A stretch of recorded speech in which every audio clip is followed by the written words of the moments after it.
All right, I'm gonna call the meeting to order. I'm gonna ask Delegate Height to lead us in the pledge.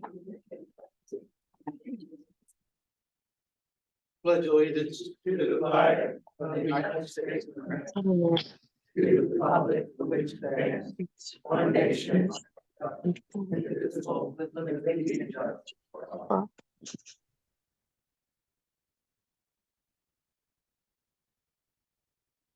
The board members Melissa Power and Damon Wright are with us. Lately, the first name there is Delegate, Senate President. Help me out there, Craig.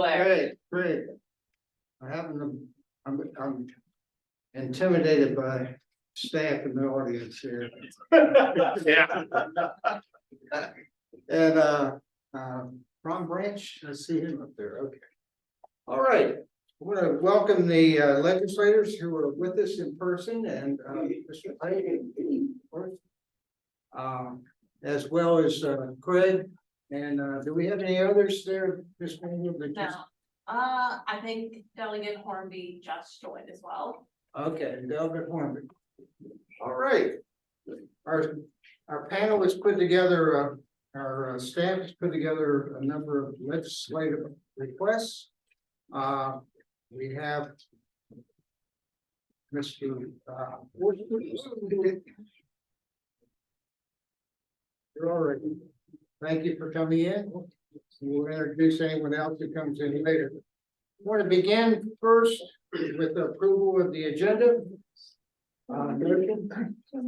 Motion. Okay, move to second. All those in favor, signify by saying aye. Aye. Those nay, ayes have it. We'll move on. One nice thing about this is that every elected official in here and remotely was elected by a majority of the people in your districts or in the county. And probably the same people voted for you that voted for us. And I was thinking about that. And so it's to the benefit of our community that we all work together. So we understand that some of these items you may support, some you may have reservations. We have questions, we have people here to answer any questions that you have. And I'd like to get down and do the business of the community here at this time. I will first, Mr. Butts, on item number 1, it's the blue tab in your packet there. I think that's the agenda we're going to, correct? Yeah. And you told me there's a change. Would you like to mention it? Yeah, the Lincoln 84 supplement, our assistant treasurer is not here today, so I'll just briefly touch on that when I do my part of the presentation. When we get there, item 6. Okay, then we'll move to item number 2, local student placement facility and funding. And I'll recognize Mr. Dilly. Yes, sir. Come on forward. Yeah.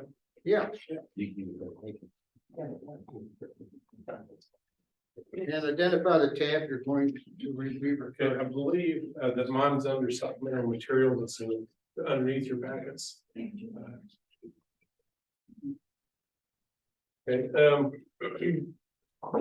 what I'd like to speak to you about, once I'm David Dilley, Assistant Superintendent for Special Education. We have about 4,000 students in special education, which is larger than over half the counties in West Virginia, which is about 20% of our total population. With this number of special needs students, we have greater needs, although we were funded the same for all students. Some of these students have very distinct concerns that require assistance beyond what Berkeley County Schools can provide. Last year, we had 17 of these students that had to be placed into 4 out-of-state facilities. These fees were not covered by out-of-state placement grants that total $400,019,580.50, nor the state aid formula that totaled $84,690.43. Therefore, $572.87 came out of our own level funding, so. To further compound this topic, we're also dealing with limited human resources. It is difficult to find time to train our staff without substitutes available to cover classes.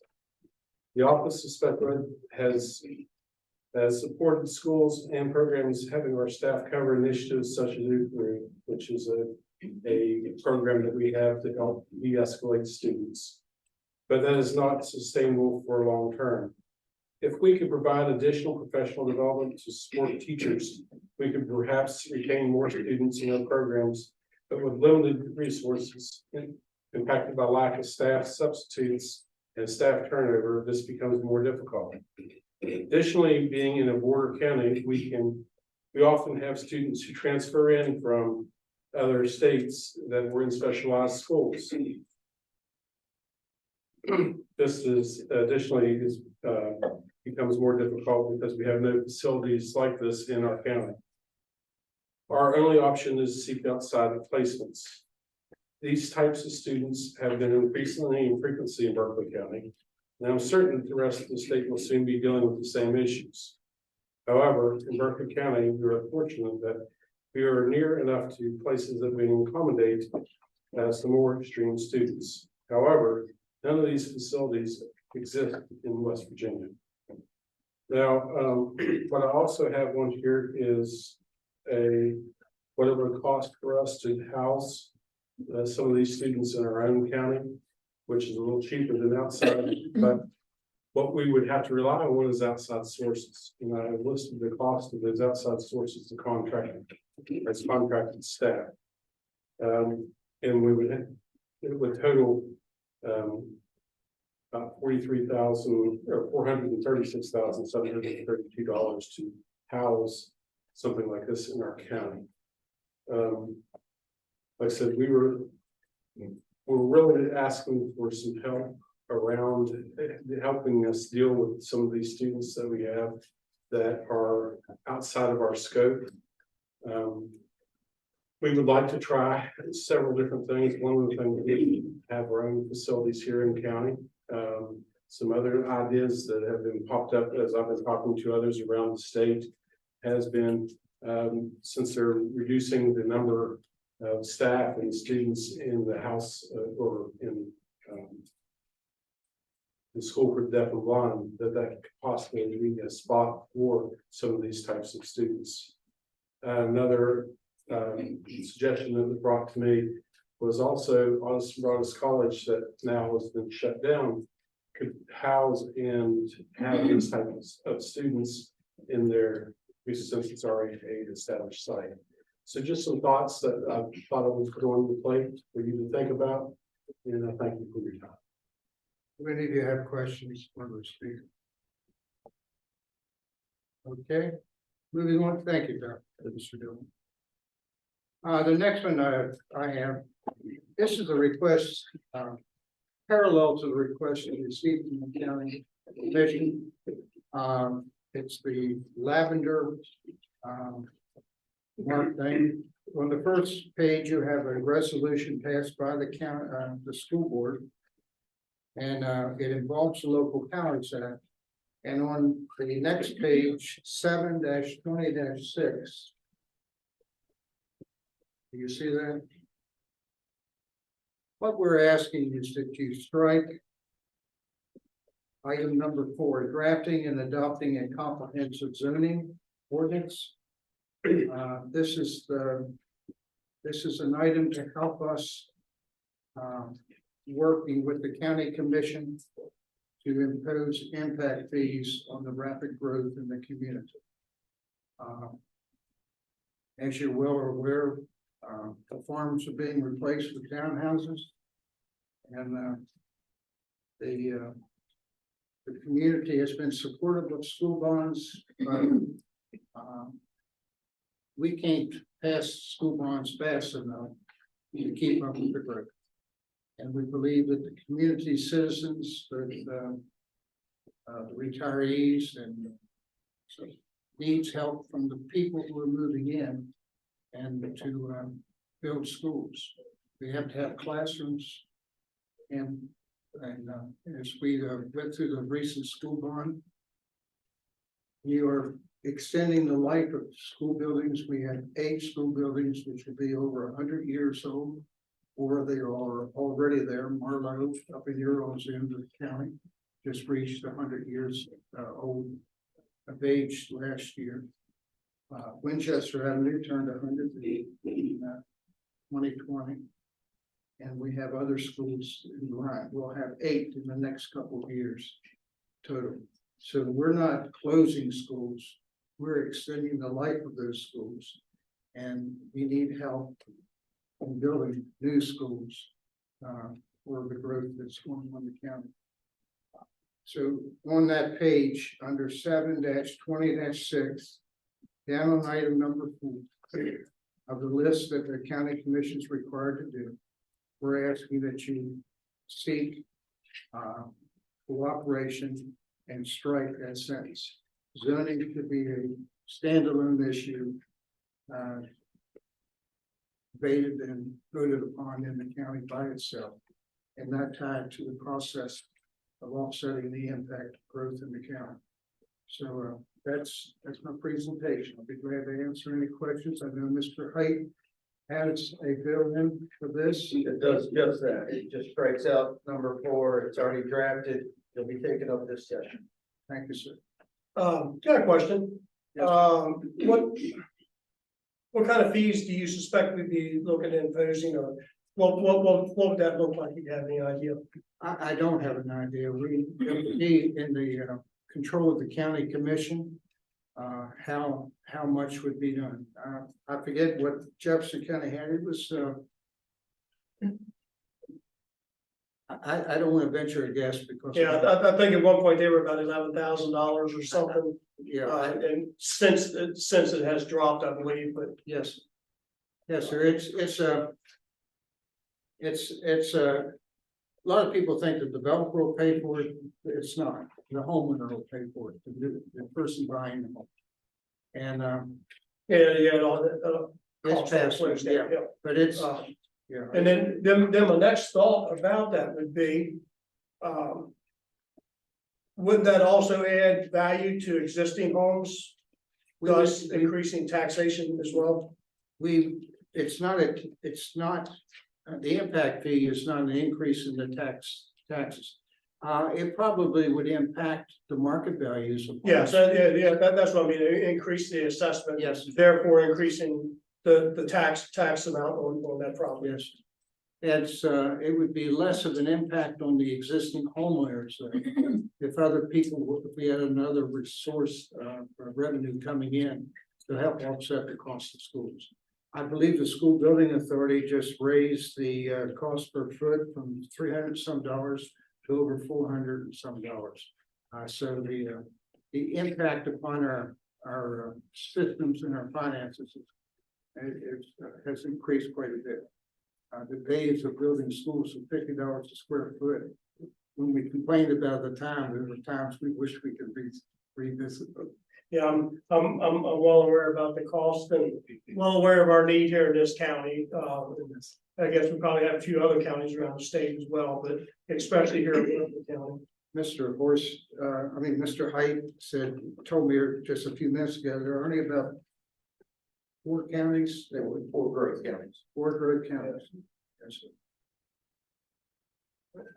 Thanks for the questions. Thank you. Okay, we'll move on to the next presenter. Number 4. And that would be me. Okay, Ms. Knoll. I have a request, or we are requesting that bus operators have a step scale. I think this was presented last year in the legislature. What tab is that? I don't see a color there. The orange. The orange, that's the pay scale. So, Okay, yeah. The orange paint and navy are all related here. okay, thank you. Right now, bus operators, all of them are pay scale D. The request is for 0 to 9 years, bus operator 1, pay scale D. 10 to 19 years, bus operator 2, pay scale E. And 20 years plus, bus operator 3, pay scale F. Currently, bus operators need to retain and recertify annually their certification. Plus, they have to pass the CDL physical annually. And West Virginia DMV driving record is reviewed annually for the points in their endorsements, and they're the only job that is subjected to a random drug test. So, I'm hoping that this would be high on your list. Could you tell us what page and line you would like changed? Page 4. First section under orange.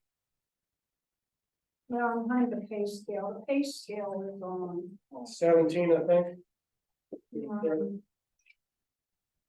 Yes. Yeah, and there's a better one, the Berkeley County pay scale is on the first pin tab.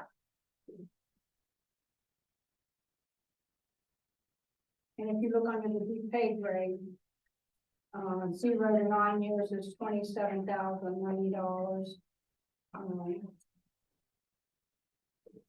The e-pay scale is for 10 to 19 years would be 31,200, and the F-pay scales for 20 plus years would be 35,26. Right now, everyone's e-pay grade.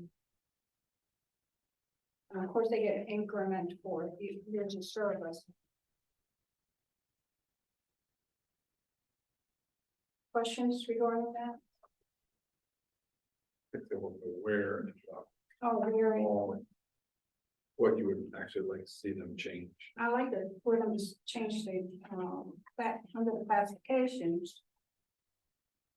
That's page 4. And that, yeah, on page 4 starts with the classification, but keywords. But not with line 94 on page 4, starting there through line 1 and 2.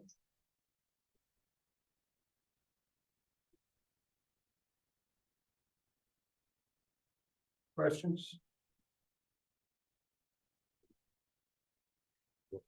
Yes, you can see it's the new language is underlined. And the old language would be just right through. Was this bill already run? From what I understand, it was ran last year. Justin, can you hear?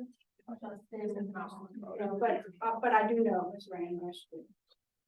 But you don't know how far it got, did it No, get I out of don't. committee? Okay. But you'd like to see it run again in this form? Yes, Okay. questions? That would definitely help us to retain some additional bus operators. Our HR department on Friday shared with us that we have 11 bus vacancies, bus driver vacancies. We're having children who are not able to make it to school because of the lack of bus drivers. And I'm sure we're not the only county. You know what the fiscal impact is to do this? If we were to do this, what would it cost the county, What It we would call be a the state. It costs the state. the state? No, I don't.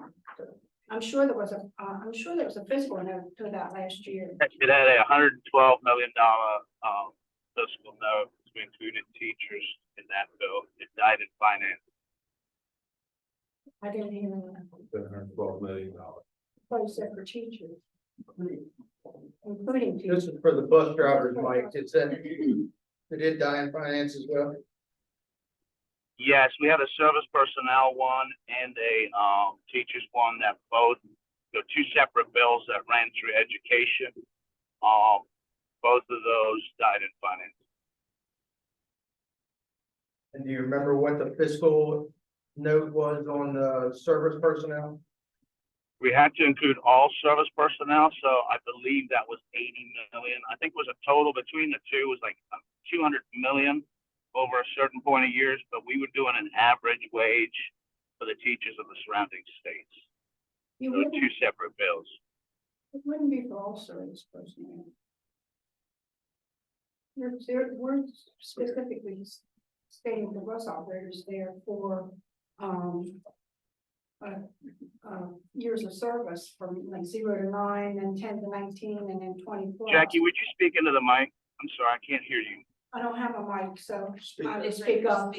up. I said that wasn't specifically for all service personnel. That was just for bus operators based on their years of service from 0 to 9, from 10 to 19, and then from 20 plus. So I can get the physical note for that. Yeah, I think we did not, the only thing we passed for the bus drivers was the, to keep them on the emergency and keep, so they can keep working. Yes, I mean, it didn't pass. But I'll get the physical note for you and email that to you. Should be able to look that up on the, Yeah. under the door from last session. Right. The next thing I wanted to address was, let me see what page that would be on, would be the overall pay scale for the cooks. Or some kind of step for the cooks. Right now, they move up from a cook 1 to a cook 2 after 3 years of service, going into their 4th year. Other than that, they are the lowest paid service employees for service personnel. A cook 1 starts at the pay scale A. If you look on page, So start blue tab. yes.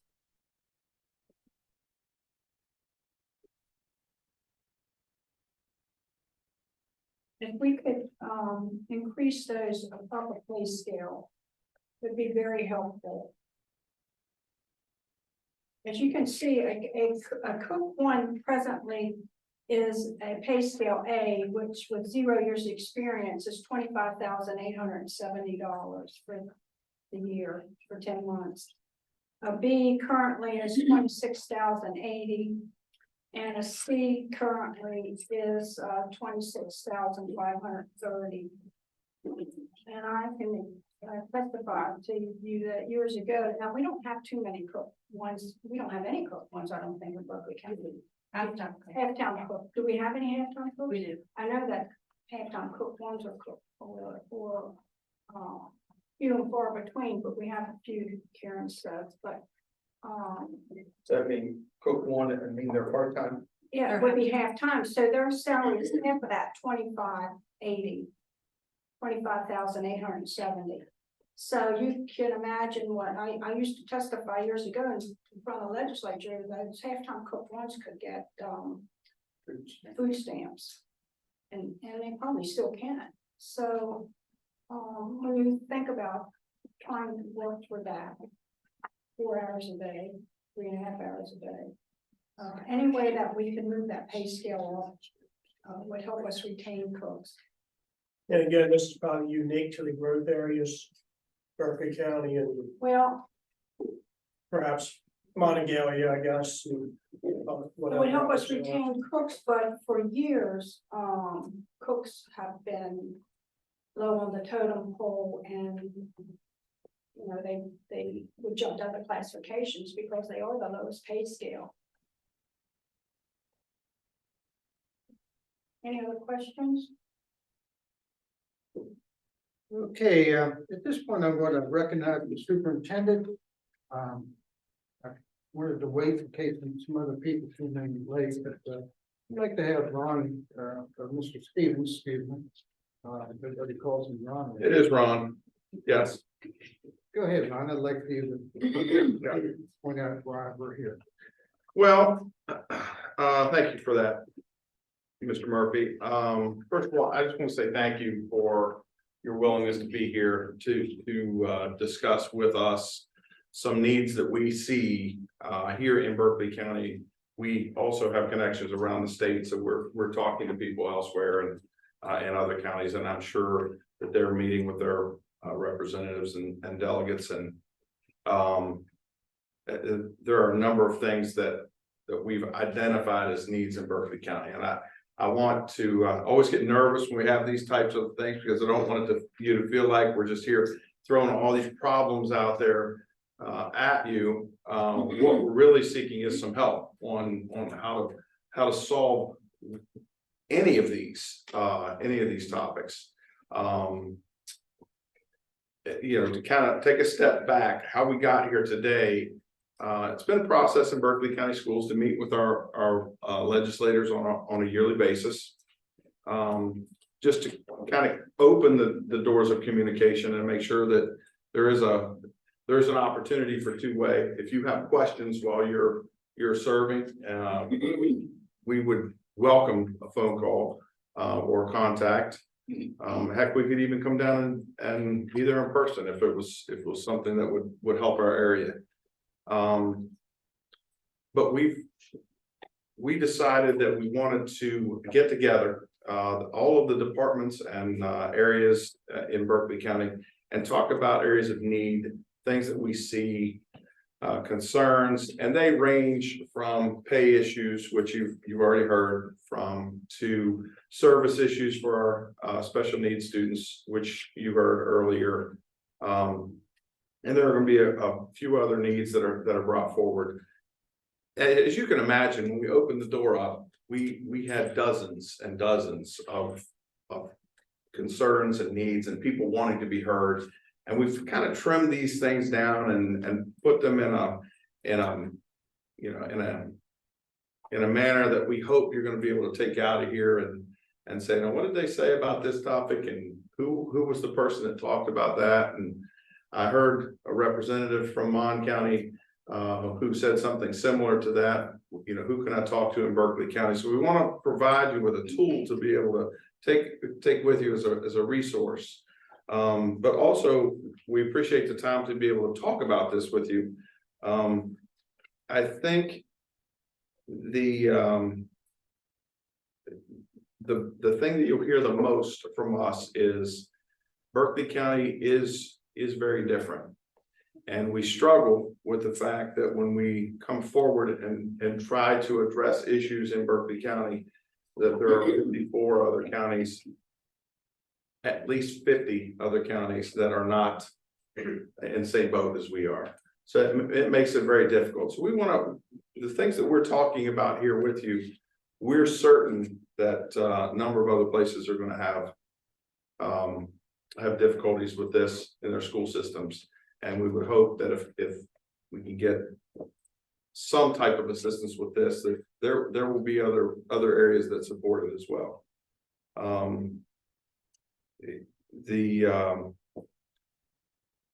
The most significant thing, of course, is going to come back to money.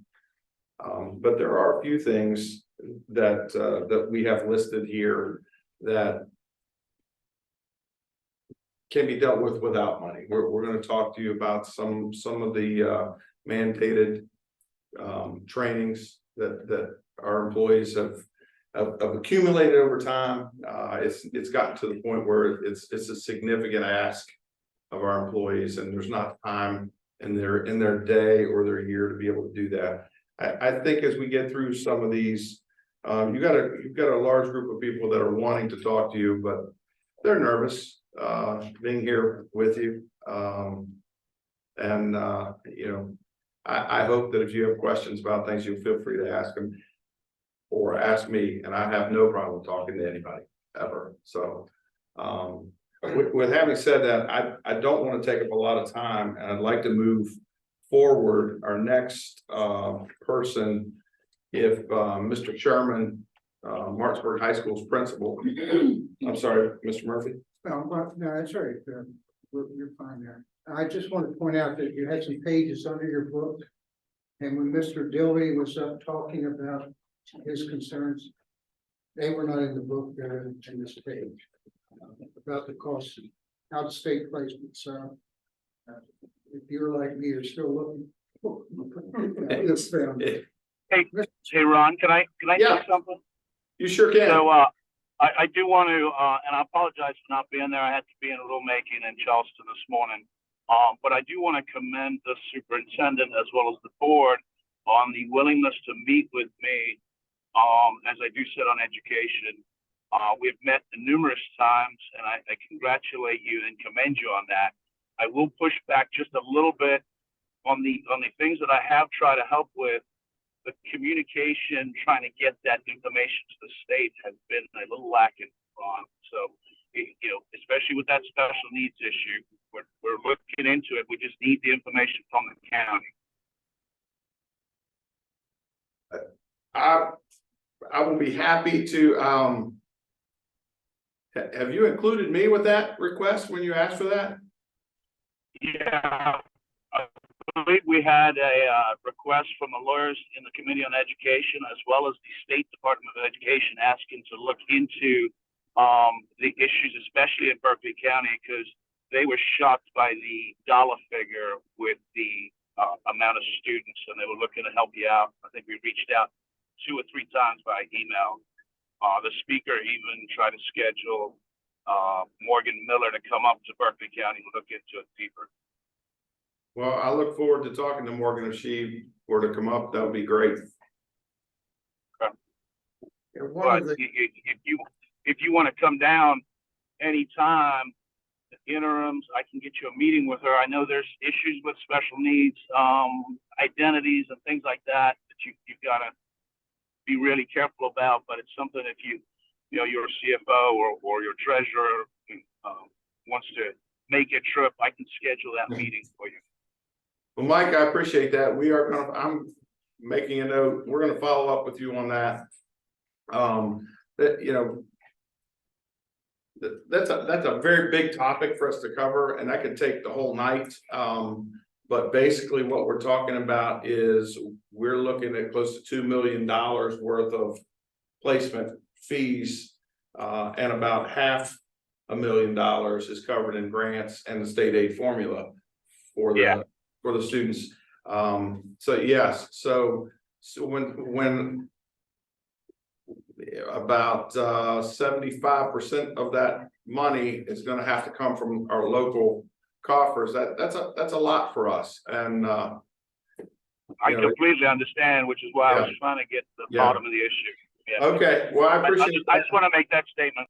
Very good. I appreciate that. And I know that you've been working on it. I know that you have. I actually was approached by the state superintendent at one of our conferences. So I'm aware it's going around. That's good. our next speaker is Mr. Sherman. I believe, Ms. Manjo, we sent to every legislator in the state, all 134 of you, a copy of the resolution this board passed, along with some of the hours of mandates. Mr. Sherman will be following up on that request. All right, thank you guys for having me. I want to talk to you a little bit today about just the inordinate amount of trainings that as educators we're doing. A lot of times it's most bulk of it at the beginning of the year, but it bleeds into the beginning of the school year. That these trainings are required by federal law, required by West Virginia Code, required by the Board of Ed policy. I myself, every year have to complete 25 courses online before the school year begins. From an administrative standpoint, my assistant principals come back 10 days prior to our teachers. And I have them in my building, all of us at one time, maybe 3 days of those 10, due to the trainings and things that we have to complete. There are WVSSAC required trainings, there are special education required trainings, there are 504 coordinator trainings, assistant principals have training, there's SAT assessment training, there's your Curo training, which we just spoke about, which is a restraint training, and that is on top of the 25 courses that we're required to do via computer or safe schools training. So that really takes away from our time as administrators preparing for our teachers and students to return, which is what that time should be, us preparing for our teachers and our students to return to school. And then if you look at it from a teacher standpoint, they come back 5 days prior to students coming back. should be using that time to prepare for students to return, to get some logistical things, processes that they're gonna be using in the school, time for them to collaborate with their colleagues, time for them to work on instruction. So if they're not doing these massive amount of online trainings during the 5 days prior to school, then when are they doing it? They're not gonna be doing it during the school day, while they're teaching. That's either gonna be after school, it's gonna be weekends. Is that gonna cut into their family time? Is that gonna cut into their time, away from school? So what we would ask is that, and the board has sent you guys a letter on this, is that you look at these trainings. Or there are things that could be staggered, once every 3 years you do it, or once every other year. I know there are just some trainings there that are maybe not related to my job in particular. Some food service stuff that, I don't do a lot of restraining as the principal. I know my assistant principals do, but it would be nice to maybe look at some of the different roles that we're playing, teacher, principal, assistant principal, and who should really be taking some of these trainings. So that's something we'd really like for you guys to look into. Any questions on that for me? How are they mandated? Are they in code now, or is that mandated by the state or by the state? It's all three. Yeah, I think there's all three that are mandated somewhere. Yeah. Okay. Okay, just quickly, Good. so to give me a solution for this, you have a relationship with the State Board of Education and you have county associations. This isn't specific to Berkeley County. So that I know that you've talked to other county boards of education as well on this. And you bring these up, and I'm looking through this list here, and I understand where you're coming from. But this is, if you come to us and tell us, okay, we want to do it this way or that way, and here's why and how we can be more effective by doing that, whether you're coming through the State Board of Education or directly to us, then we can be able to get something done. What I'm seeing here is a list of everything that's here, but not a solution that has been discussed with everybody and so that we can get it done. Now, I can probably help get that facilitated, but we catch the dickens a lot because the legislature does this and the legislature does that, so much so that Amendment 4 was opposed. And I think some of this stuff might not be on the list here right now. If that was on the case, that would have passed. And that's an exaggeration. It would have still been there, but it would have prevented into the future of things being added on to here. So we need to get a collaboration together with the counties and the State Board of Education to come back to the legislature and say, we understand why everything's on here, but if we did it this way, a different way than what we're currently doing it, that we're going to have more to free time to be dedicated to the classroom and less of these training requirements. Did I make sense there on what I just said? Yeah, I think a couple we kind of mentioned here is maybe looking at some of these and see if they could be done on a rotational basis. I also think the other thing you look at is if you've got a teacher who's got five years of experience and they've done this every year for 5 years, then maybe we look at maybe they don't need to do it again for another 3 years or another 5 years or whatever. So looking at folks that have done it repeatedly and try to give them some relief in that area. I get it. And I understand that, but your avenue on solving this, I believe, is not an appropriate way to solve it. By coming to the legislature and just saying that these things, that's not good enough. It needs to take and have 30, 40, 50 county boards of education making the same request, as well as the State Board of Education. If you do that, that's a policy that can actually come from the State Board of Education, asking the legislature to change this, and it will swiftly move through the legislature, I believe.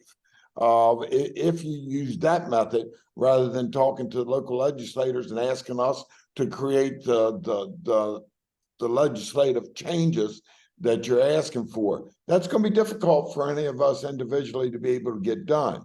I think Michelle Blatt over there would be more than happy to work with the counties to be able to get this in place and make it so that you can do a better job of doing your job.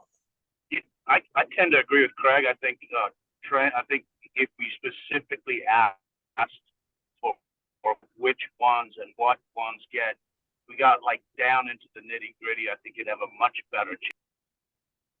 And I think that's what this is for, is maybe to get some of this feedback from you guys to see what the best way to go about these things are. So I'm guessing working through our different associations, superintendent association, through the principals association. I know Michelle, maybe reach out to her as well and see what she has feedback wise on it. Okay, I'll add one more thing. I'll take the initiative on this.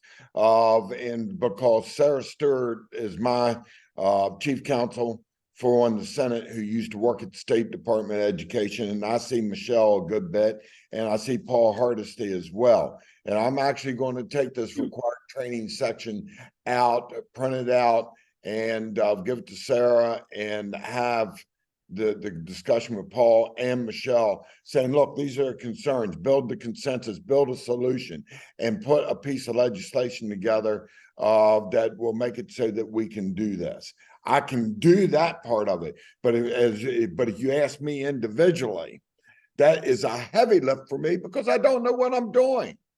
And that would be, that applies to most legislators when it comes to this. So I think in the handout here, you have the frequency as it is right now. I think what we would like as legislators is your recommendation, what you would like the frequency changed to make it easier on you for each one of these.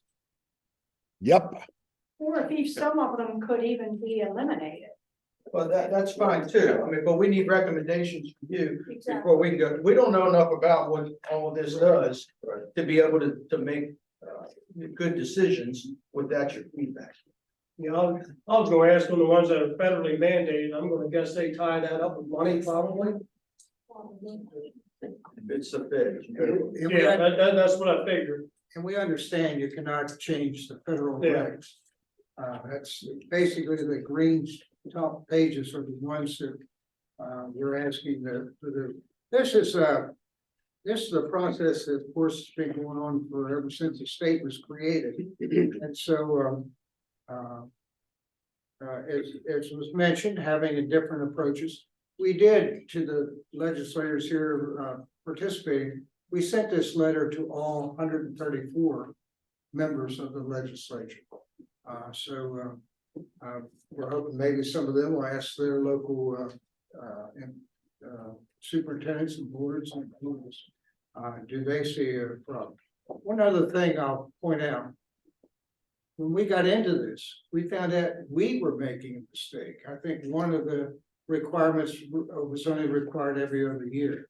So we had to clean up our act as well when we looked at this. But some these things have been added over the years. It's in our cover letter. We stated that they're not frivolous and nonsense. They're genuine concerns that the legislatures over the years have tried to address. But we're just asking that some of them be on a cycle, some of them maybe are beyond their useful life. And the costly thing was, well, if you want us to do all this, extend the calendar, but that's a very costly item. The contracted calendar of beyond 200 days, but our people are not able to focus on their classrooms in preparation for the instruction of the children. And they have to just sit through all these other things. And we feel that we just want to bring it to all 134 people's attention. I know Craig I initiated an idea or two in my time down there. You have some, if you have a good argument, you can get some traction. I've seen that happen. But let me just add one more thing to this. And Yes. as I see a little bit of it being federal, but I said from what I'm looking at is most of it looks like it's West Virginia code is, and then the State Board of Education create the policy. We could probably combine some of this together. Probably some of it could be eliminated. I'm not sure on that. But there are efficiencies to be had here on that. I would also tell you though, I know you have a superintendent association, you have a county board association. I would recommend that you get together and talk with them because I'm going to do it on my end. I'm going to print out slides 44 through 49 here on this, hand it over to Sarah, and then have a meeting with Paul Hardesty and Michelle and put things in motion, and I'll have them reach back out to you. But I think it would be advantageous when you have these other organizations that you take advantage of those organizations and say, look, this is something that we believe that we can get addressed in this upcoming session and be effectively done.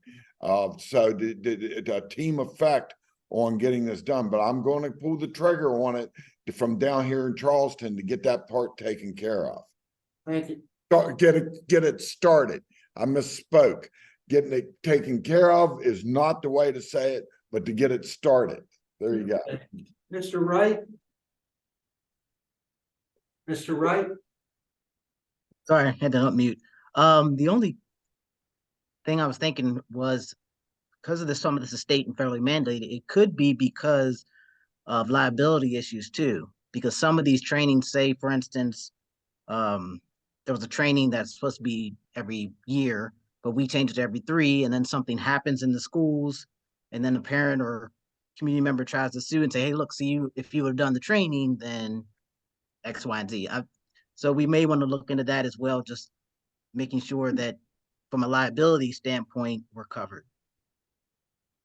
Hey, thank you. All right, Thank you, Mr. Sherman. And this is Ron Stevens, for those of you that are listening. Senator Blair, I appreciate your comments, and yes, we will, on our end, take those approaches. Just one little tidbit to this, I think we all agree that this is a lot, this is an inordinate amount.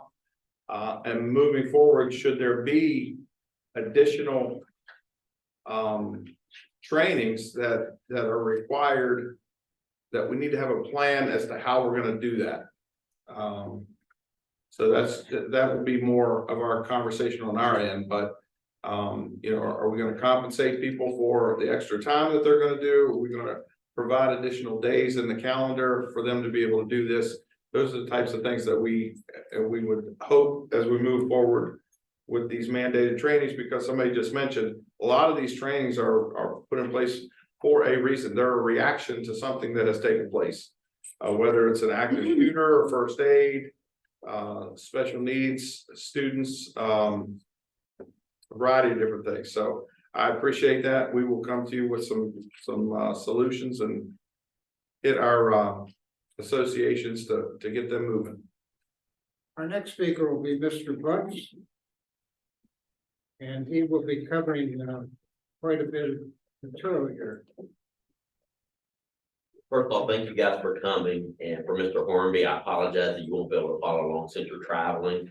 But the section that I'm covering is green. I don't know if that's intentional since we're talking about money. Ron had talked about money. You guys know that education is top of the list of the state's budget for money. Everything I'm going to talk about, you all have seen before, deals with money. Every time you got to get a bill that comes across your desk, it has a fiscal note attached to it, which is money. So what I'm going to address today is, again, nothing new for you guys, but I think it's important because these numbers we see all the time, I think we become numb to the status quo, and the status quo is not going to move the needle. We know in West Virginia, we are last in most every statistical part of the education system in the country. So what I'm going to talk about today is the funding formula. You know, we're gonna ask you to fund what's currently staffed but not paid. We're gonna ask you to address and consider funding positions that are required to run a business that are not part of the state aid formula. And then we're gonna ask you to support competitive salaries for the area that are all high cost in the state. So statewide, we know the biggest trigger for the budget for education is enrollment. Statewide, that shows the enrollment for the last 10 years, and it's declined every year. It's the trend we're on, and that's where we're at. What we're going to ask you to do is to keep that money in the budget and fund some of the stuff that we're going to request today instead of pulling money out because the student enrollment is going down. While the state's enrollment's going down, Berkeley County's enrollment is trended up. The one blip there between 20 and 21 when we had the COVID year and the students were out and then came back. You know, Berkeley County has a different trend line than the rest of the state. As you can see from the graph, we have different challenges. Counties with reduced enrollment, you know, they don't need to fill the same number of positions each year. They have retirements, they can actually, you know, go out of the system. They don't need to replace it because they don't have the student growth. At the same time, we talked earlier about the age of some of our buildings. In a county like Kanawha County, we're losing 500 students a year. They're closing schools. They don't need to maintain them, where we need to maintain our old buildings. So we have different needs than the rest of the state when it comes to that aspect. The staffing ratio, this is the current formula that we have now in the state aid formula. Step one is for professionals. That's the first column. Step two is for personnel, service personnel. And of course, step 5 is the last column. So these ratios have not changed since 2011, 2012 that I can recall, other than obviously step 2, you changed it this year when you added the third grade success act with those classroom aides going in. What we're saying is that formula is not adequate. It hasn't changed, like I said, since at least 2011, since I've been here. Obviously, the system grows. We need more needs in the classroom. And then below that, we list the positions that aren't even in the state aid formula. You know, we're asked to run a business of school and education, but we don't pay for athletic trainers, the therapists, physical therapists, and occupational therapists, interpreters. We don't pay for child nutrition. You know, safety and SROs is a big topic. The formula doesn't pay for any of those. And then when you talk about running a business, you know, the finance staff, the IT staff, and the HR staff, you know, we're not part of that formula. We have to pay for all this out of our local funding. And as the system grows, we need more people to fill those operations. And then lastly, with special ed aides, and I'm sure you guys again are aware of this, is when we created the first, second, third grade classroom aides coming over at pool for special ed aides, because basically it's the same pay scale. What we're asking is to do something to help us retain some of those aides in the special ed classroom. We do it for math teachers, we do it for special ed teachers. Let's do something for the special ed aides, whether it's a 3-step for them or some other adjustment. We need to do something to keep those aides in the special ed classrooms. And as we bring on the second grade and the third grade, we're just gonna have a larger shortage in that area. And that is our biggest concern when it comes to obviously insurance and liability, is we want the right people in those classrooms. And if we get them trained and they're there for a year and they move out, and we have to do aides, that's gonna create some problems for us. We'll go back. When the last part there was recommendations of the state formula with the list of items that are below that aren't covered in the formula at all. Statewide, it's 846 people are county funded throughout the state, the tune of $63 million. You're asking 55 counties to absorb that cost to run the business of education. And we're asking for some kind of help there to support that effort. Can you repeat that again, Jim? Statewide, there's 846 county funded positions to the tune of $63.2 million. That's coming out of our local funding that we raise here. That's for all the counties. It's Yeah. not just here. Okay. Just making sure. Again, this is statewide enrollment. As you can see, you know, for fiscal year 24, the state's looking at 253,000 students, or that formula pays for 3,000 students that don't exist. We're giving approximately $15 million to 12 counties for students that don't exist just because they're a small county. Small counties, big counties, we all have needs. And we're just asking for everything to be fair across the board. You know, we would love to get paid for students we don't have as well to help offset some of our expenses. This is the statewide comps for service personnel. Again, when you look at statewide, this is not just a Berkeley County problem. The counties are employing 686 staff above and beyond what's paid for in the formula, not because we want to, because we have needs in the classroom. And when you look at that statewide, when you apply the average state salary for the professional personnel, it's about 39 million. The average salary in the state's 56.8 for a professional. So that fiscal note would be 39 million before benefits. Advance the slide to that. Are you on Yeah, you're service? right. Professional. Oh, professional, I thought you were on service. No, that's the next one. So again, with the state, I'm sorry, I didn't state service when I was talking before. That was professional. On the service side, again, as a state, the 55 counties were employing almost 1,100 more staff than what you guys paid for, it was supported in the state aid formula. And for that fiscal note, it's a 36.4 million there that the state counties are absorbing, that's not paid for. James, before you go further, I'm going to interrupt you with Diane. But just to Delegate Hornby, this is 2-year-old data. Autism students in Berkeley County at that time in 2021, we had 360. I'm sure it's higher now. Out of a total in the state of 3,100 autistic students. So when you're talking autistic, you're talking, and I'll defer to Mr. Dewey to correct me. You're sometimes a teacher, which we can't get certified.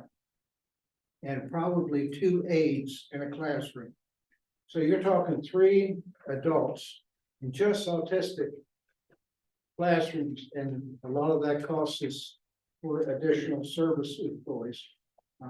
And Berkeley County leads the state at that time in autistic, and I imagine we're still up there.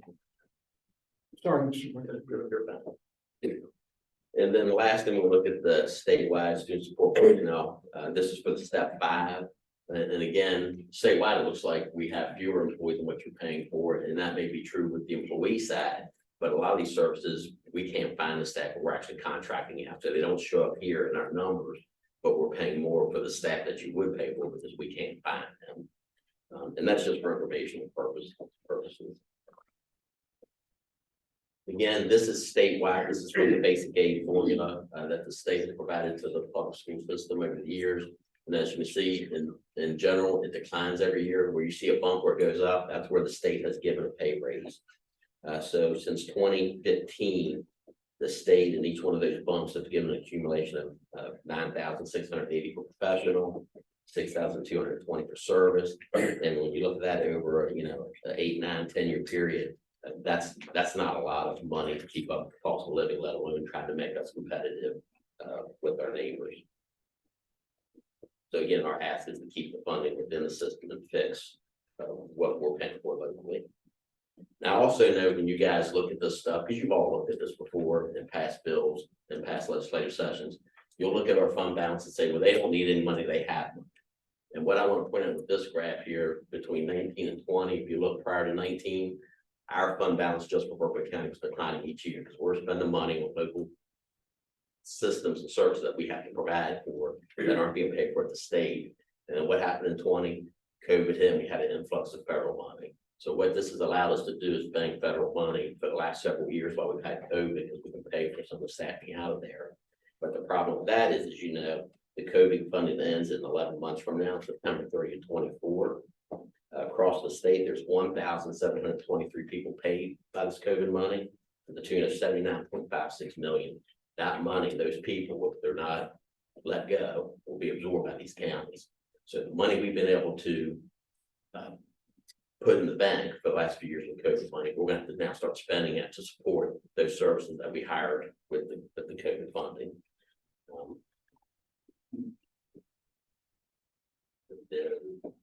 Lastly, one of the other requests that we had is obviously across the state, we need to recognize that there are high cost areas. This schedule straight from the GSA and the government sector. This is how they look at the state of West Virginia. This is how they adjust their pay scales.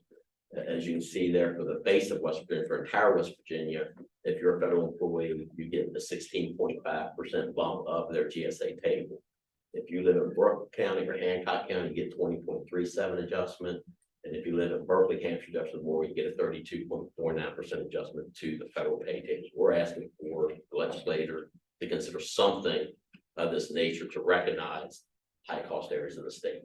And I know the argument has been, well, if we do that for Berkeley County, people from Boone County is going to move up here. Well, we're not moving from here to Boone County for cheaper housing, cheaper wages, and they're not moving up here because of the cost of living either. So I don't think that's a good argument. Again, when you look at the state, we all have different needs. And you know, if you want to move the needle, you got to put the money where the math is. I know we know it. I know you all looked at it. I know there are big numbers tied to this because it's a big system. But if we don't do anything, we're never going to get out of the bottom of the basement. That's all I have here.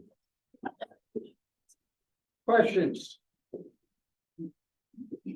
Put Mr. Butts in the middle because we had a lot of information there. I know it's fast, but you guys have access to all this data, and I know you've addressed much of it before in the legislative session. But I think it's important to keep it in front of you. Thank you. And the only thing that I want to add is we talk about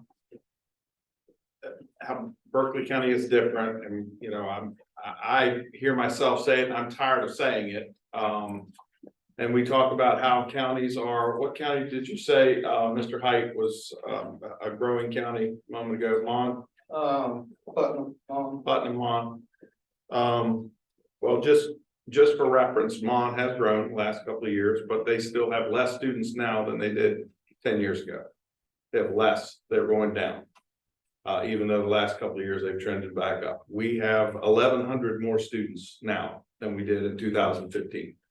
So I think growth county means something totally different to a county that is continuing to grow every single year by leaps and bounds to the point that our infrastructure is taxed the way it is. So I just want to reiterate that, you know, we're talking about these other areas that may be a blip and say that they're the same. They really aren't.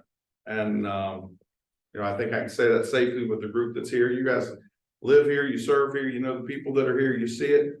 If you're not aware of those numbers, you know, we really need you to fight to help us with that. And it's extremely difficult to do when there's not a comparison. There's nothing to compare us to. And you know, I said earlier, it's very difficult to get those other counties on board with us when we're trying to do some things. The things that we're bringing to you today, we believe would benefit every county though.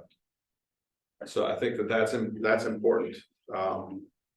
You know, not only is it going to benefit every county, your county, Berkeley County needs that. So we'll leave it at that and let Mr. Murphy moves forward. Yeah. Damon? Who's Damon? I'm here. All right, you two have a dog and pony show organized for us here.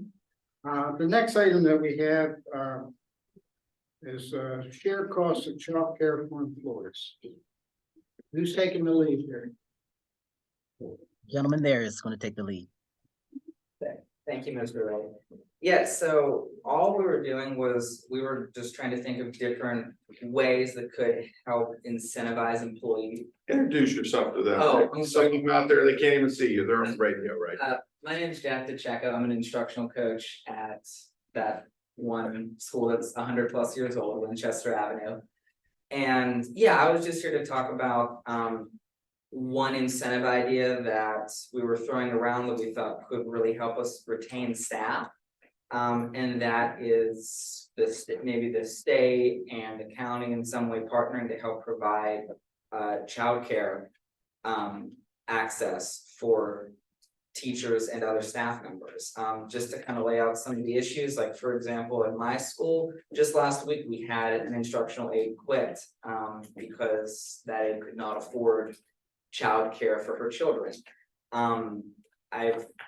Everyone here has heard multiple times of teachers not being able to attend summer professional development sessions because they don't have anyone to watch their kids. And I'm an instructional coach. We just had an instructional coach that decided to stay home instead of coming back to work. And one reason is the teachers and the other employees, they look at it and they're like, well, if most of my paycheck is just going to childcare, then I could just stay home. So that is kind of the issue that we're facing, and we would just, if you have any solutions or ideas in a way that this could help us out in some way, maybe partner with us to help address some of this childcare issue. I mean, West Virginia, they've done a lot with childcare. They're considered a national model or pre-K model, and we think this could be something we could really build off of. And this comes about between a conversation I had with Delegate Height previously about potentially partnering or having some incentive, basically it's money to go towards childcare for our staff.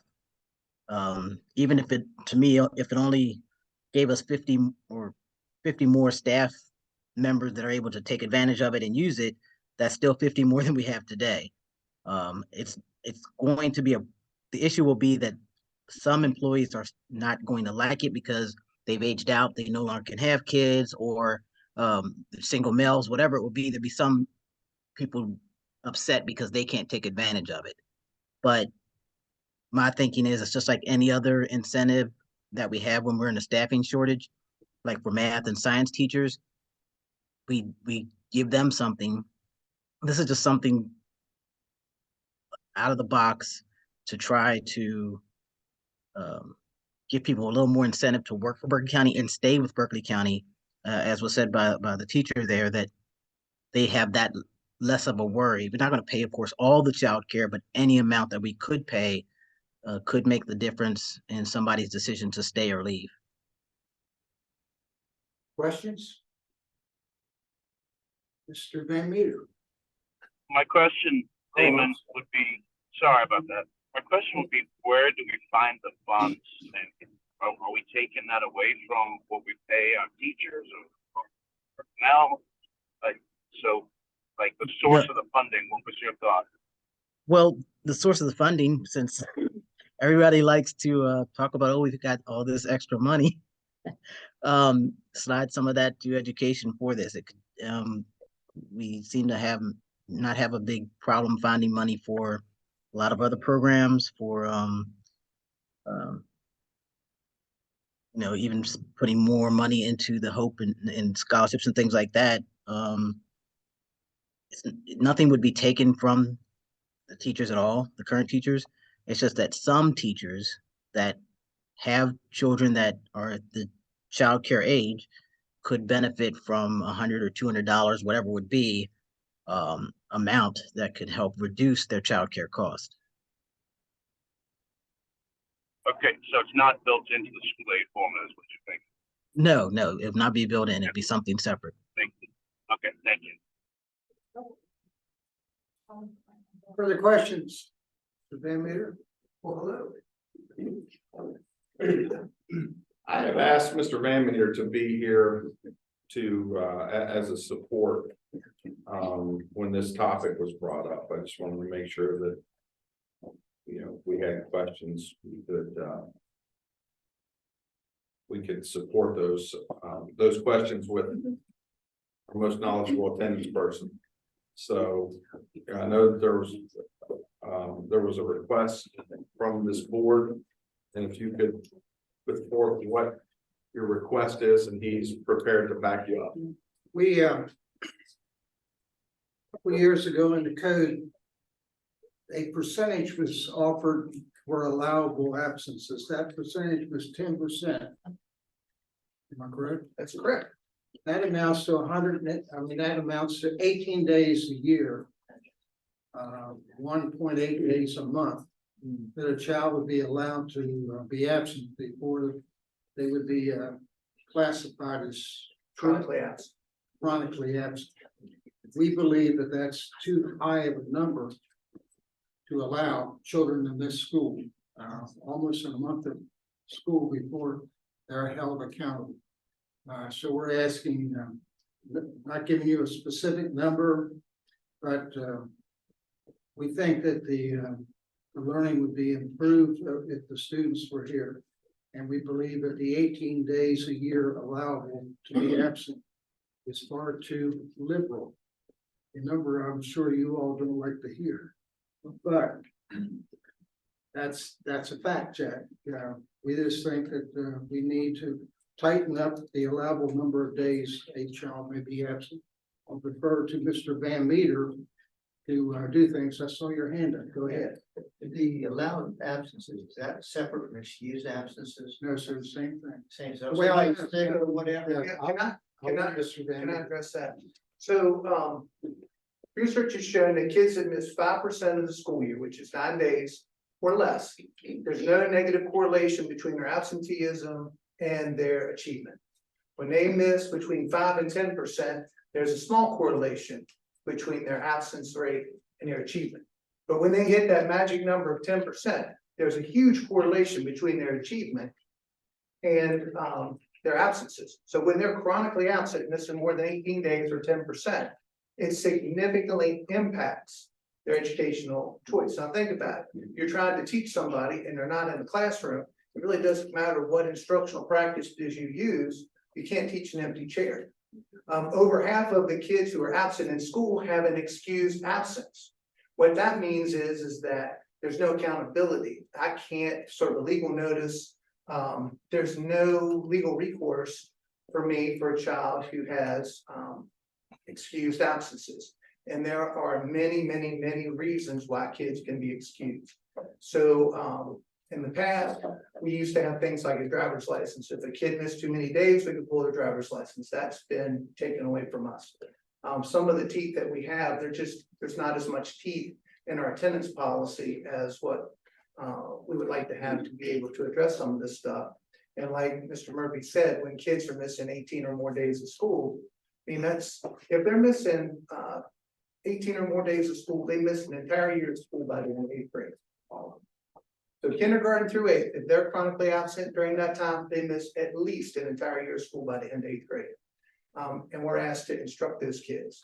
Statewide, last year, it was 26% of all students who missed that much time. So it's hard to reach out to students and make meaningful progress when we don't have the tools to keep our kids here. Years and years ago, and I'm gonna go a little off script, so I apologize for that. We used to have a thing called a Z policy where we tied credit to attendance. If you missed too many days, you didn't get credit for the class. That was also taken away from us as an opportunity to hold people accountable. But when that did happen, we had kids that attended more and our achievement was better. So I think that is what the board is asking for at this time. You mentioned 26% statewide, is that what it was, 26%? Yes, sir. Do you know what the number is for Berkeley County by chance? Yeah, last year, 25.6%. Okay, so right in the state. We're a little bit better than the state. National average is also 25%. So it's not. Did you say Berkeley County was 25%? 25% last year, yes. And then another question I have on that, I know we have a lot of problem with bus routes being canceled and what have you. I guess we lose a fair amount of attendance there. So we do have kids that miss due to attendance. Bus runs not running do not count against kids, nor does that count against school when it comes to chronic absence rate. So when we're looking at numbers, even though buses don't run, that code B1, which was when kids miss due to a bus not being here, that does not count against the student, nor does it count against the. But as far as education, it's okay. Educationally, it absolutely, every day missed is the day missed.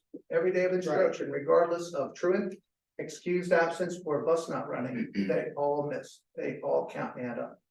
Absolutely. That 25%, is that of students that are over that 10% number or between the 5 and 10% number? Over the 10. Over the 10, okay. You're setting a bad precedent by allowing it to build up to that higher number. Wow. Curious, what do other states look like percentage wise? Nationally, it's 25%. Okay, that's right, you did say that. I will say this, pre-COVID, we were under 20, about 19%. When COVID was over, we were 27%, and we've dropped each of the 2 years since we've been back in person. Not significantly, but we have gone down each of those last 2 years. And do you have a solution? Lots of. I'd be happy to sponsor a bill lowering the amount of days. You said 10 days is the magic number. 10 days is where it shows that it does not have an appreciative negative consequence to their achievement. Yes, And that's what's in code now, isn't it? No, 10%. 10% is in code now, not 10% is 18 days. Yes. The accountability for the state, so to be clear, to make it full credit. The accountability code is 5% absent. 5%. We get partial credit from 5 to 10, and we get no credit. I'm sorry, I'm talking. We get partial credit at 10%. I'm sorry.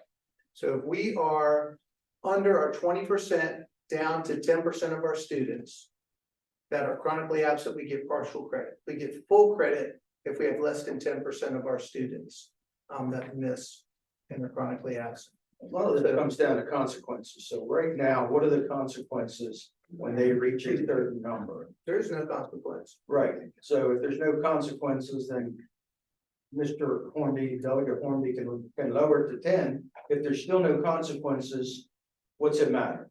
There has to be some kind of No, consequences at some level. You would have to bring back the consequences and accountability. Yes. Accountability act, yeah. That's my point. You just can't lower the number. There has to be consequences at some point.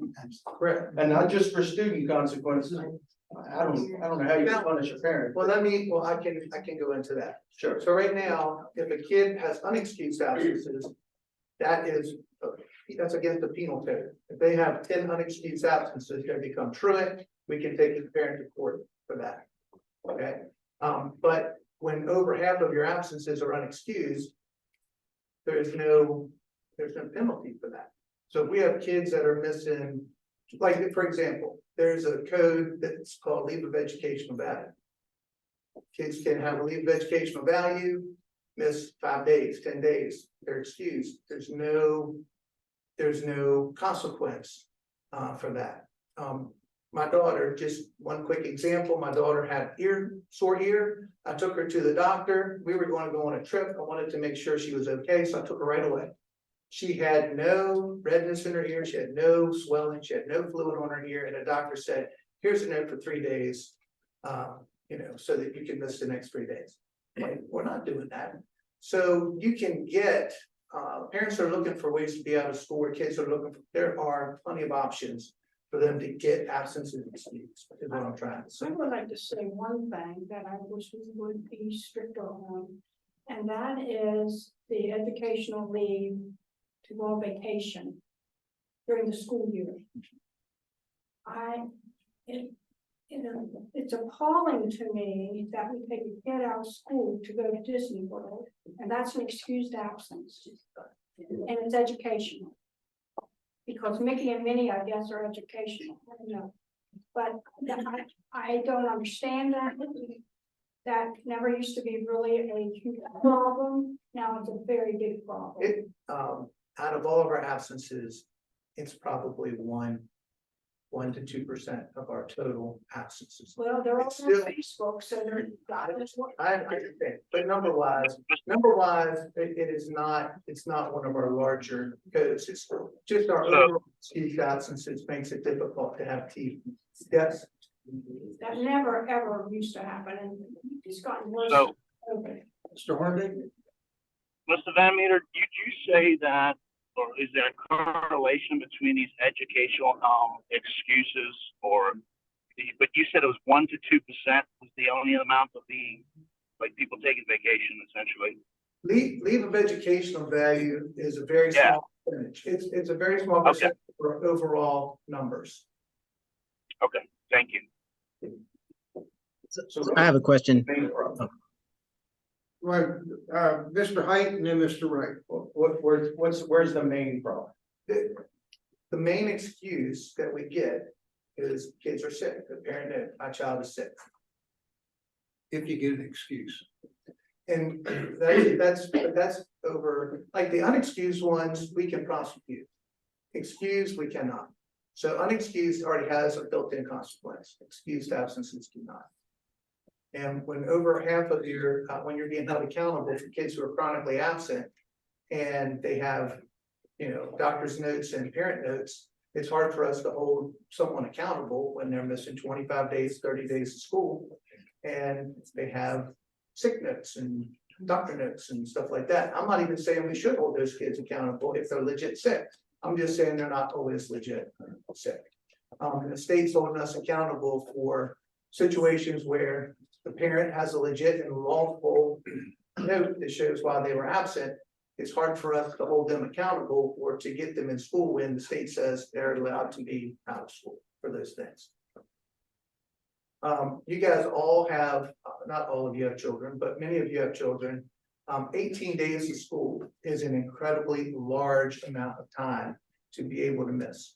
And while there are some kids who are legit sick for 18 or more days, it's not going to be 25% of your population in your school. So that's just not a good number for us. Questions? Okay, Mr. Wright, did you have a question? Yes. So I guess my question is, because I know we don't have that many attendance workers, but could it be a combination of us not having enough attendance workers to track down everybody, and also the court being so backed up that they can't even get through the amount of cases that they would need to really hold parents and students accountable? With the attendance workers we have, I kept numbers in 2022 was the year after we came back. By April, we had completed over 1,500 home visits to people with unexcused absences, trying to find out where their kids were, why they weren't in school and stuff like that. We had 4 people, so that's a lot of home visits just for 4 people through the month of April. So I don't know that the answer is more attendance workers, because if we can, even if we can identify them, what is the consequence for missing? It's a huge number. Well, that was my point is we can only do so much in terms of referring them to the court system, but if the court system, I know one of the magistrates spoke about how backed up they are. Well, if it takes them a couple months to get to that case, well, a lot can change in that amount of time. So that's sort of, there's a bottleneck there. And for us to take more people to court than we do, because we just scratched the surface for the number of people we could take to court, we would need significant increase in staff. There's just there'd be no way to go out and find kids and then sit in court all week long with the staff that we have. And again, a lot of the kids, over half of our chronically absent kids, they haven't done anything to be in court. There's no, all their absences are excused. They're lawful. So that's kind of where that's the kind of a catch-22 we're in. They're excessive, but they're lawfully excessive. Okay. Thank you, Mr. Greenberg. Wait a minute. Okay. This is Craig again. So we've had some discussions already about this down in Charleston, and it's not just an issue that's taking place in Berkeley County. It's statewide, it's nationwide. And one of the things that you've left out of the equation, at least when it's come to our discussions, is that you have the same problem with absenteeism with your teachers. Okay, with the school service personnel, there's a problem there. And if I'm a kid, and I can remember, I might be 64 years old now, but I can also remember when I was in school, we had a substitute teacher, which was rarely, but when we did, it was a free-for-all. Okay, the continuity of the education declined by having that substitute teacher in there. It's my understanding that there is a lot of problems with being able to keep the teachers in the classroom, especially where if you don't use it, you lose it. Our policy that we have in place right now on your sick days and stuff like that.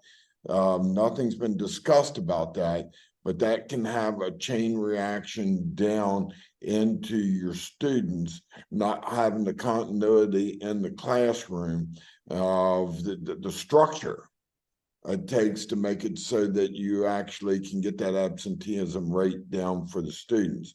Comments on that, because I'm telling you, I see an opportunity here to maybe unwind something that the legislature or the State Board of Education did, that thinking that they were doing something fiscally right, and it had repercussions that went outside that. I'll answer the question. Craig, it's Pat here. First off, Dan, we're not getting stacks of applicants where we can be picky and choosy about the individuals we employ. I mentioned earlier, we have 255 subs, permanent subs in our classrooms. A lot of those people are good people trying to do a good job, but we're also, sometimes you're getting a warm body. And maybe I'm not being appreciated for saying that, but that's a fact. We've talked earlier about the need for bus drivers.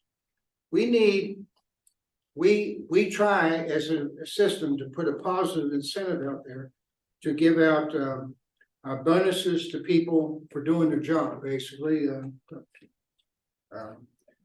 Unused sick leave, people get bonuses. But when our people are working their job and having to cover for other teachers in the school, they're burning out. They're burning out big time. Now, I'm not throwing it back at the legislature, but the day and time where we had teachers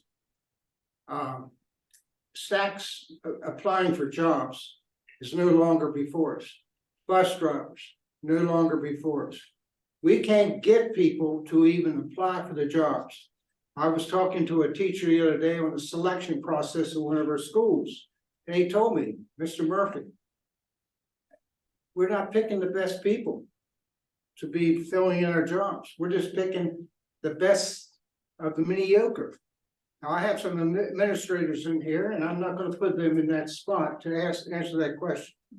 But we need a better feeder system to educate people so they don't come out of college with a high debt that encourages them to go into teaching like you all did for the nurses. That's one thing we need.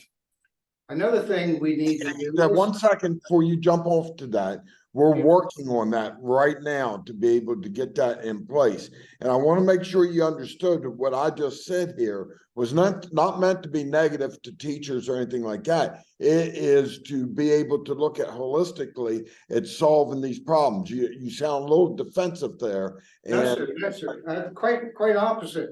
Okay. I feel like I'm an advocate for the teachers who are sticking by us in this county and are being worked above and beyond without any breaks. They have to go from one end of the school to the other to cover for a teacher who's not there. The pressure is upon the teachers who are missing because the burden is upon the colleagues who are covering for them. But that absenteeism rate for teachers is statewide also. And that does, so what you're saying for Berkeley County, I get that, but that does not apply to Tucker County and other counties of the state that actually have student decline. Okay, we have the teachers that are not coming to the classroom there as well. And I acknowledge the fact that we're not getting the caliber of candidates to fill our classrooms. Neither is Dairy Queen. Okay. It's not limited to the teaching profession. Yeah. That's across everywhere. Can I say something? Every business owner has. I'd like to say something. Back to what's the issue started with absenteeism when teachers and service personnel couldn't accumulate sick leave or couldn't use it towards retirement. That's when it use it or lose it. That's when the absenteeism occurred to start. And I know that for a fact because I was in here, I saw it daily. Hey, Jackie, you and I have had that discussion, and I agree with you on that. That's where I think that, good intentions may have went awry there, and it It can sure have a did. chain of reaction down, and we need to take a look at that, and that's the counties, the state board of ed, and the legislature, everybody working together to go back and say, look, is there a cause and effect that is really causing these problems? Because I agree with you on that. That's why I brought this up. Senator Blair, this is Ron Stevens, and I just want to tell you that I appreciate your comments about that. And Ms. Long is exactly right. Your conversation is right. It's the mentality of use it or lose it, but that we can speak of for our employees across the state. I know it's a perfect storm. I know if you talk about the lack of candidates who are coming out of college, who are even eligible for jobs, the candidate pool that we have, the fact we're coming out of the pandemic, there's a whole variety of things that add to that perfect storm. But prior to all that, we saw a downturn in employee attendance and whether it's right or wrong, and no matter how Mr. Murphy tried to say that we're trying to incentivize their attendance, but the term use it or lose it, That's it. it became the mantra for sick leave, because they have no need to save those now. So I agree with you. I think maybe we need to revisit that point. Maybe this whole discussion about student attendance, we've kind of hit on a hot button topic to maybe bring something to the table about how to put value back on that sick leave so that the employees don't feel the need to burn it, don't feel the need to use it quite as readily. And then that would reflect back on the feeling that the students have towards that. But the reason I could put all this together is because we're having the meeting down here every other week with the State Department of Education, the chairs of education in both the House and the Senate, and the leadership. And we're going over these issues. This is one of the issues that we've had a discussion on, is student attendance and what's going on, and then the teacher attendance and the school service personnel. That has all become part of the component. And if a student is missing a teacher out of the classroom with a semi-regular basis for one reason or another, it's giving the okay. They're learning that it's okay for me to miss the class too. And that's what we need to go back and look at it holistically, or what we've done, and say this failed us, and we need to go back and make it so that, and as when I was an employee working for somebody, I loved the fact that I could get paid my vacation days and that I could get paid my sick days. You know what I did? I took it in the form of a paycheck, and I showed up for work as much as I possibly could. It was extra money in the bank. I see no reason why we shouldn't be doing this in the state of West Virginia. So that at least gets our teachers that we have in the classroom. We are also working on curriculum, just like we did nurses, to make it so that we've got teachers that are coming out and then wanting to stay in West Virginia to be able to do this. We're well aware of that as well. Bus driver shortage, while I'm on a roll here. There's 8 pages of requirements to be a bus driver in statute. That has to be addressed and waivers put in place to be able to manage that. That is just beyond ridiculous in my opinion. But my opinion is only 1 vote out of the Senate and 0 votes in the House. And we've all got to come together and say, this is what we want, so that we can get people in the seats being able to do those jobs as well. So Melissa has had her hand up for a minute. Melissa. Ms. Power. Well, I could say a whole bunch right now. I'm actually gonna kind of point down to the bottom of our sheet there. where we're putting together the collaboration topics, and where it says additional concerns and questions. And I'm going to point to number 1. And the aggressive behaviors by students toward students and staff. Yep. I hear what you're saying, Mr. Blair, when it comes to DQ workers. But I can absolutely tell you that if you have walked the halls of at least one of our schools, the behaviors of our students, even towards the staff, is abysmal. And so I do not blame a teacher for taking a mental health day.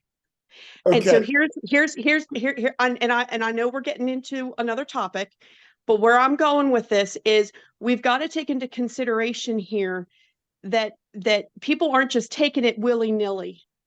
I will defend teachers to the hilt on that one. Okay, so did your defend, I agree with you, what you just said there. And I have been through the classrooms and I've actually seen what's going on. And you don't know how many phone calls that I get where the students are being bullied. Okay, over and over and over I've had 2 of them today alone. How about the teachers getting bullied? How about the teachers getting bullied? That's the thing. And they get it from not just from, students, they're getting it from parents, they're getting it from the community, they're getting it from a lot of different directions. Heck, some people would even say I've been a bully when it comes to teachers and my criticisms, that I might have had in the past. Okay, and I might even still have. But here's where I'm going with this.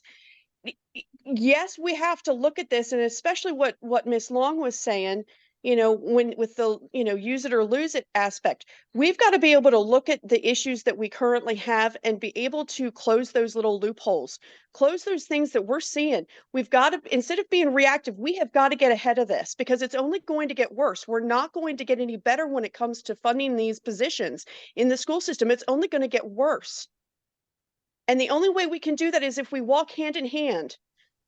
I know I got a little defensive there for the teachers, but daggone it, we got to call a spade at some point. We got to call the kettle black here. Well, whoa, wait a minute. Let Mr. Blair. I want to make something clear here. No, you go ahead. I can't see anybody's faces here, but nobody is beating up on the teachers. What we're doing is having a discussion here on what's going on and how to go about doing it. So I think, Melissa, I can't see your face, but I think that you misunderstand on where I'm coming from. I'm laying all this out to have the discussion and say that we're right now having some of those discussions down here in Charleston, because it goes further than Berkeley County. It's statewide, and we've got to be able to address it. Okay, I'm going to recognize Ms. Power for item number 10. All right, thanks. So this kind of goes into a little bit of something that happened with the last legislative session. And something that really piqued my curiosity, especially with the pilot programs that we've got going on in the county. And I'm looking at House Bill 2882. I know that was controversial and how some people voted and all that, but is there a way that there is something that legislators can do when there is the courting of business into our state, that there's something that can be done to encourage that business to donate to the school system or to the county for roads or something? I'm looking at how much was in essentially allocated for one business to come into our state, which whether it's good or bad, it's not up for debate. It's going to make an impact for at least that county, especially if it's going to be able to produce the 750 jobs that it is doing. And so if I'm looking ahead for that county, like our county has blown up, is there a way that we can encourage businesses that we're courting into and this might not necessarily be a policy or code that gets passed. I get that. This is more of a, hey, we've got a lot going on in our county. There's a lot of other counties that are going to grow too. Can we get businesses to, can you guys help us in getting businesses to donate, whether that is, take, for example, Form Energy, do something in that county where, maybe the school science teachers all get together and, or not get together, but they compete for some sort of grant that business then gives to a teacher to produce a STEM program or have a certain, thing in their classroom that's unique for them or whatever. We've got to be able to figure out some way to be able to get something back into the community, not just, oh, hey, there's 750 jobs. And we don't see the benefits of that for a number of years because of things like the pilot program or money that's subsidized because we're, hey, we're trying to get you courted into our state. Doesn't the school already have some public-private partnerships with schools? Yes. Yes. Isn't that what you're talking about? Not Yeah, we passed necessarily. that. I don't think it's the same thing. I mean. It's not the same thing. Buying your kids pizza for, lunch is different than. what Go ahead. it's called. Sounds like what we're describing is an impact fee, and you just want a voluntary impact fee, but I'm not sure if you're gonna get that. But the impact fees are designed just to deal with that issue. Well, the impact fees are for new construction of homes, but I guess you could. You do it through a new construction of a plant. Yeah. Can I get involved in this one? Go ahead, go ahead. I'm sorry. First of all, impact fees do affect businesses as well as homes on there, but you gotta have zoning to be able to do it. And I know that you're asking for to be able to circumvent that.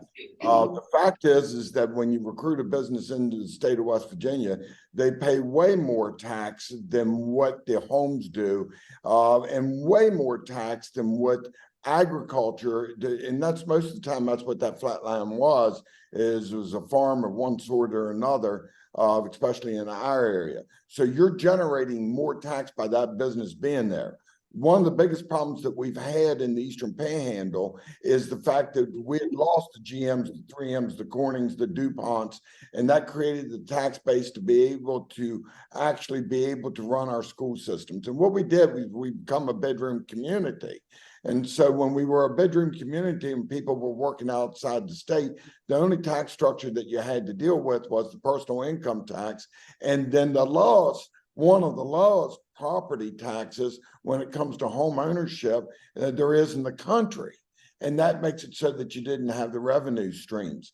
We've changed a lot of that but by attracting these businesses in so that you have the tax base to be able to have an education system to where then when you graduate our students, that they actually have a place to go to work in West Virginia rather than exporting our best and brightest out of the state to go, for instance, be a teacher somewhere else or to be a CPA or a doctor or whatever it may be. We're making it so that those opportunities are there in the state of West Virginia, and you got to start somewhere. That's exactly why we're doing it. Now, Nucor, for instance, that's coming into Mason County. Before they ever turned one shovel of dirt over, they gave $1 million to the public school system there. Then you've got Toyotas that have programs that are taking place in the sophomore, junior, and senior years of the high schools, so those kids are graduating with associate degrees and certifications, so that we know that those kids will be able to go to work in the state of West Virginia for that facility.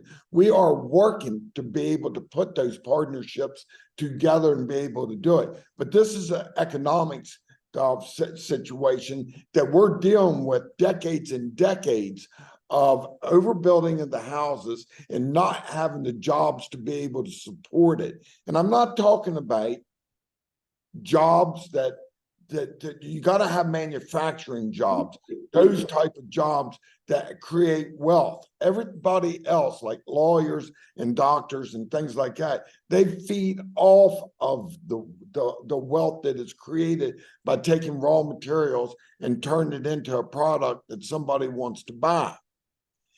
So, Melissa, you're right.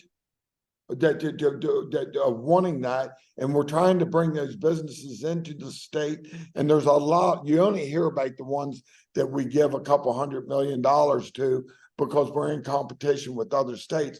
But there are many, many businesses coming in the state that are not asking for anything except for making sure that they got the water, the sewer, the roads. And by the way, these businesses, when they come in, they pay for the infrastructure on the roads in a lot of cases. Okay, it's not the tax dollar that pays for it. Walmart in Falling Waters paid for all the infrastructure down there because of the fact that it's coming in there. That's the way this is set up in the state. Most people don't understand that. I'll stop now. Melissa, did you have anything you wanted to add? Well, the only thing I think we're kind of hitting and missing here a little bit, Mr. Blair, is the taxes that the tax money that we're going to see is not going to be something that we see up front at all. We're not going to see it up front, and we're going to have to fund the schools up front until we end up starting to see that money. And so, yes, I hear you, but at the same time, I'm going to be in disagreement to a certain extent. Just because we've got to foot the bill for how many additional classrooms and teachers and building and, all the growth that we're going to see in the schools for 2-3 years, prior to actually receiving any of that money. With all due respect, you were already footing those bills through the 2000s, and there was no businesses coming to the state or to the Eastern Panhandle. It was just houses to a greater degree, while the businesses that we had left because of the tax structure that was here. You're right, though. We're behind the curve a little bit, but we're trying to put the resources back into the classrooms, into the teachers' salaries, all the different things that are necessary to be able to weather through this and to be able to get it so that we're on an upward trajectory, which, by the way, we are. Okay, I have a question. go ahead. So Pat, and this is directed to the superintendent, Pat mentioned that we had 255 permanent subs. What is the incentive, or how can we incentivize getting those subs to get their teaching degree or teaching certification even, so that we can fill the teaching role permanently and not use permanent subs? Okay, I will allow somebody else to cover my backside on this. Go ahead. Yeah, hello, I'm Jason Kemlowski. I'm the Director of Professional Staffing with the district. We have done workshops with permanent subs. I did 3 of them this year and I did 4 last year. And through those workshops, we probably had about 100 people attend. And over the last year in Berkeley County, we have had, I would say, probably 25 people go through what I would call an alternative certification route that the West Virginia Department of Ed has worked on. The motivation there for a lot of people is obviously, number one is job security, because as a permanent sub, you're an at-will employee. So we do post their positions throughout the school year, and they can get bumped by certified applicants. As a matter of fact, this week we've hired 2 certified applicants, and we have had to bump permanent subs out of their jobs. So that's one motivation. But I think the bigger question and things that I've talked to permanent subs about are what the barriers of entry are to these programs.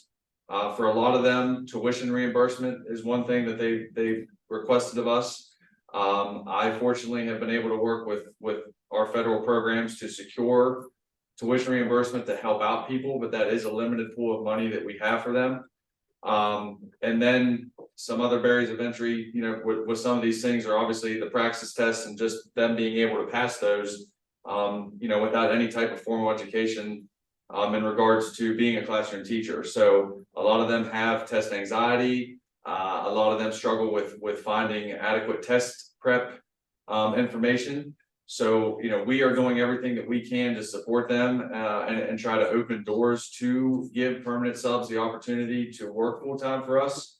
I respect what they do because they didn't, go into education out of high school, but they are in there working with our kids every day, and they do represent a large part of our workforce on the professional end.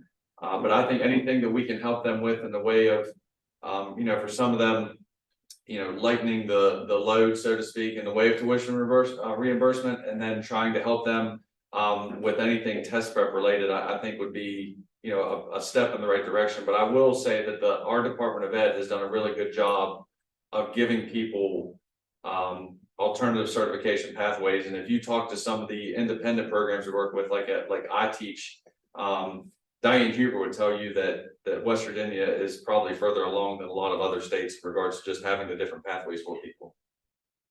So answer your question? Thank you very much. And then the follow-up question to that is, based on my research into the school aid formula and some of the other departments in education, are you being funded for those full-time subs as full-time teacher positions? Yes, permanent subs do go into our certified list, so they are part of our funding formula. Yes, sir. But they're funded as full-time teachers, correct? Yeah, they are funded. Yes, sir, as full-time teachers. Okay, thank you. All right. The position itself. Yes, sir. Are they paid at a full-time rate? They are paid as salaried employees. So the way a permanent substitute teacher works is they get paid initially on just the BA 00 scale. They are able to accrue years of experience with us, provided they work 133 days or more that year. But until they become certified, they can't get above the bachelor's level pay.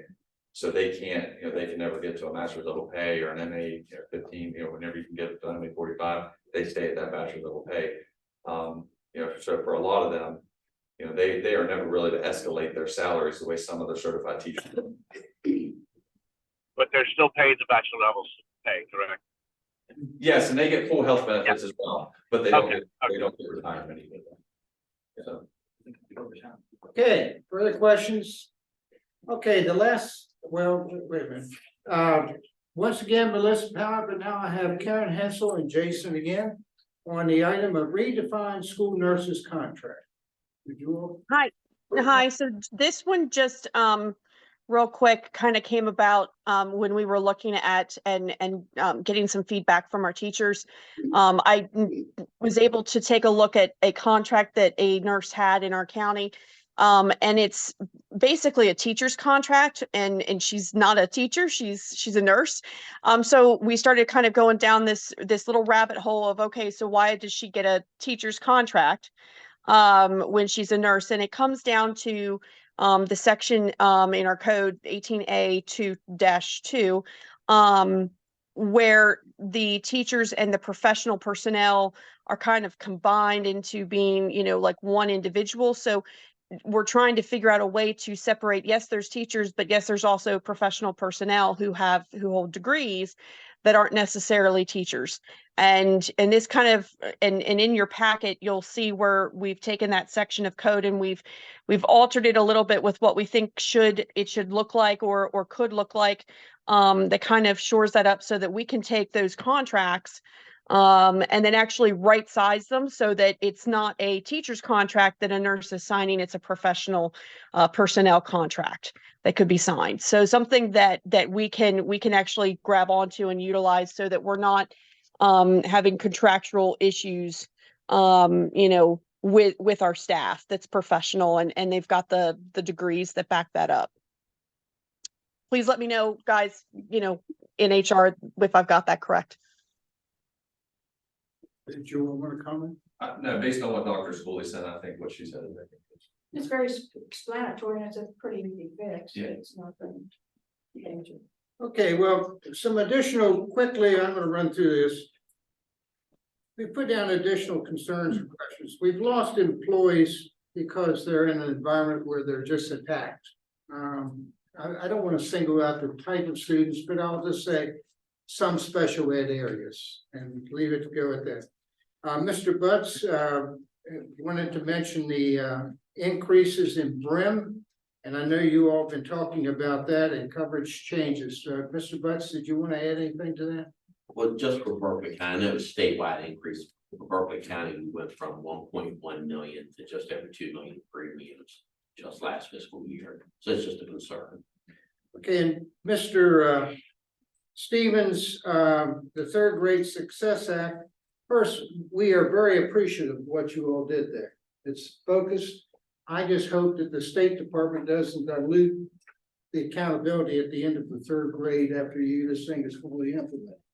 But we, Mr. Stevens, who would you like to discuss that item there? Well, I will do it. I just wanted to simply say that you know, there is a need. There's a need for those aides in first grade, second grade, third grade. So I think the Third Grade Success Act was a great move, and I think that it will benefit education in the long run. However, across the state, I'm sure if you talk to your counterparts, they would tell you that their school districts are suffering right now because they can't find the aides to put in those positions. The people that are taking those positions are coming out of federally mandated, required special needs classrooms, and they're moving to a regular classroom aide position because of the less liability, or for lack of a better description. And so they're moving to those positions, and now we're leaving empty or with less qualified people are in our special needs classrooms. In Berkeley County, we still haven't been able to fill all of the special ed classrooms that were left empty by aides who left to go to the first grade positions. So what I'm saying is, even though it's a great plan and to have those aides there, it will help us eventually. We're going to need time across the state and definitely in Berkeley County to fill those positions that, to build up our applicant pool. So what I'm going to ask is that we consider, maybe if it's not already, put this on hold for a year or two. Don't do away with it. I think that it is a very good thing. But if we have to advertise for every second grade position, every second grade classroom across the state of West Virginia, where are those people going to come from to fill the classrooms? We can't find them now. And we're going to create that many additional positions. I am very concerned, and I think if you talk to anyone in education right now, they would tell you the same thing. This is a very good thing that we can't do it as fast as we want to. So if there's a way to go back and to put this on hold for a year or two while the state is able to fill those positions that were left behind, and then we post it and we fill it and wait a year or two. Hey, I would love to have them in there right now, but we are proving right now across the state, we can't find the people to put them in there. So that's all I wanted to say about that part. I don't have any major plan to give you. I just wanted to draw attention to the fact that I think that's a great thing that has been done, but we need to look at maybe putting the brakes on for at least a year to give us an opportunity to fill the positions that were left vacant the first time. So that is what I want to talk to you there for the Third Grade Success Act.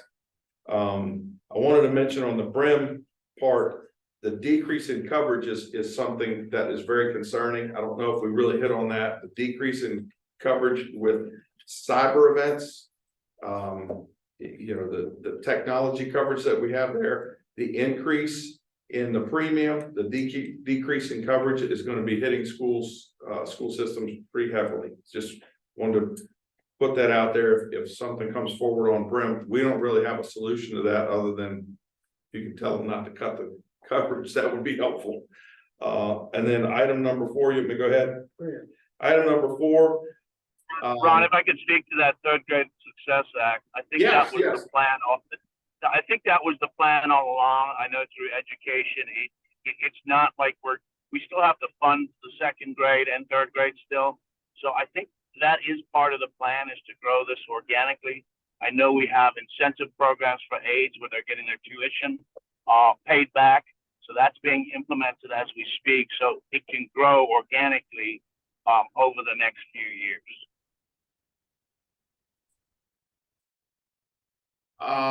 When you say grow organically, are you telling me that we're going to be posting these positions next year as a requirement? No, I don't think so. I think the legislature has to pass because we did not fund the second and third grade. in that piece of legislation. We only funded first grade to start with. So we'd have to go back and ask that again. And again, we'd have to find the money. So, you know, it's one of those things where,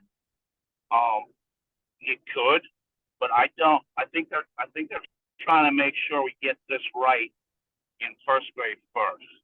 Well, I appreciate that. I think that's good. And one of the things that one of our staff members mentioned earlier, when we're trying to, our greatest vulnerability as a system is in the special ed classroom. And if you have people who are not able to cope with the stress of working in that classroom, and you can have, and I'll go ahead and say it, a Berkeley Heights issue jump right up again at you. And that really had a big negative impact upon the school system. So we're finding it difficult to put people in positions, and then we have to worry about how prepared and how able are they willing to cope with the stress of being in a special ed classroom. So I just want to point out that fact there that and reiterate what Mr. Stevens is talking about. You don't want to get down to, we need a warm body, because then we're going to be on thin ice and we're going to get into big trouble, and then you're going to end up paying for it out of brim or whatever else, and the stress that it put on this system for that one incident has had a far-reaching impact in the rank and file of this county. And I just want to emphasize that we need to be able to get the people that are qualified and have the right approach to working there in those positions. Mr. Stevens, I'll let you finish up with 4. And Yeah, the item number 4, PEIA increases, it's just hitting us. What happened this summer, and our employees are very concerned, and they're bringing that concern to us. You know, we appreciated as across the state, we appreciated the fact that the initial increase that happened this summer with PEIA it coincided with a slight pay bump. And the pay bump was intended to offset that somewhat, at least that's my understanding. But the truth of the matter is it didn't completely. We still have employees around the state that took a pay cut this year. It might not be a large amount right now, but that's still the case. And we're looking at a continued increase in the PEIA fees, to the point that that's going to be the case again. Now, we can't sit here and talk about our employees in their paychecks getting paid less and being taxed more, and being taxed more, not monetarily, with their job duties more, and think that we're doing right by the employees that we have. You know, so yeah, I just wanted to bring up, these are just additional concerns and questions that came up at the last minute that I didn't want to miss the opportunity to throw that out there. And when I have a possible solution, trust me, I will send some ideas to you on my end. But if you hear of solutions out there and other districts or other legislators have people talking about things, let us know, because we would like to get involved with trying to help make a change there. I think that is going to be a detrimental, we're going to feel it very negatively over the next few years if we don't have some kind of change with that. So can't expect them to do what we're doing right now and actually make less money. No matter what we say, we're giving them a pay raise, they're actually bringing home less money, and that's tough. That's a tough sell. I'm gonna speak to this. It is a tough sell. Yeah. But what teachers need to realize, all the taxpayers are facing that too. They're not getting the pay raises that the teachers are getting every year all the time. And yet their premiums are going up every single year.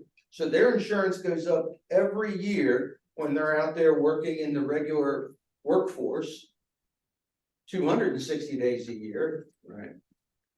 And yet premiums go up every single year and by a margin way higher than PEIA. And PEIA didn't go up at all for several years. And it's still way, way cheaper than out there in the private market. You are right. I understand that. I have family that's in the regular market that's out there.